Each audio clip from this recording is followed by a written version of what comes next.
Over the years, I've been so lucky to be able to photograph and observe various red fox dens and red fox families.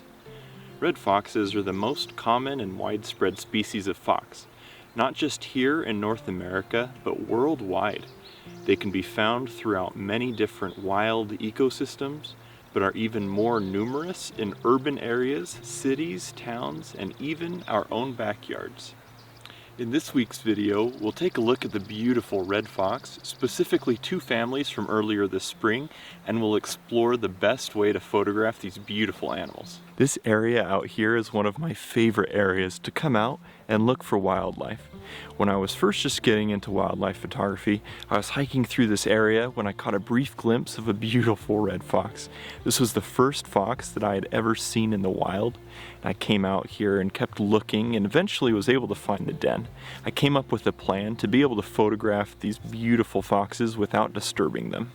Since then, I've been able to photograph foxes in some truly magnificent landscapes, but the majority of the dens I've photographed have been right in the middle of town. Fast forward to last year. Last spring, I had the wonderful opportunity to photograph a den nearby my home. The kids were playful and so much fun to watch. It was so entertaining to watch them wrestle and play, and Dad would even join in their games on occasion. The mother fox was a bit more nervous around people and usually wouldn't approach the den to feed the kids if there were people present. For the most part, all of the photographers and observers were very respectful and would leave the area when Mom appeared off in the distance with food.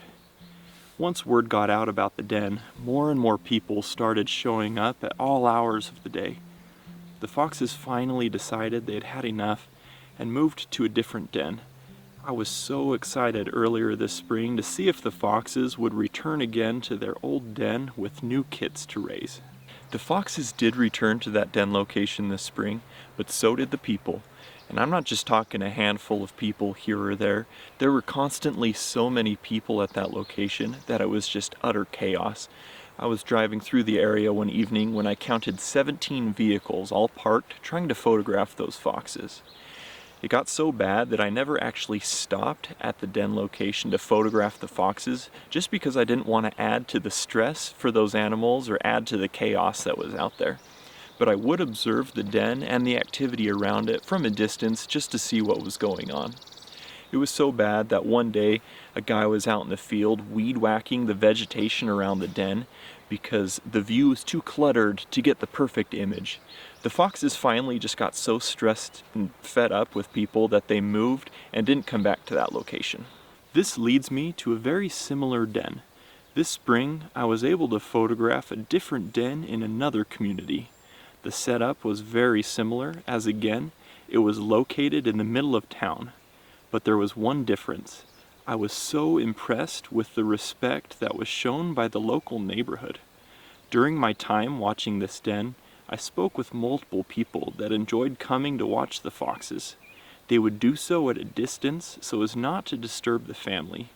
The adults were able to come and go as they pleased, and the kids were left alone as they wrestled and played. The way in which we observe and photograph animals makes all the difference. The best photographers, in my opinion, are those that put the wildlife first before their desire for the perfect image.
I know this video is a tad different than what I usually put out on this channel, but it is just so important that we respect the wildlife that we observe and photograph.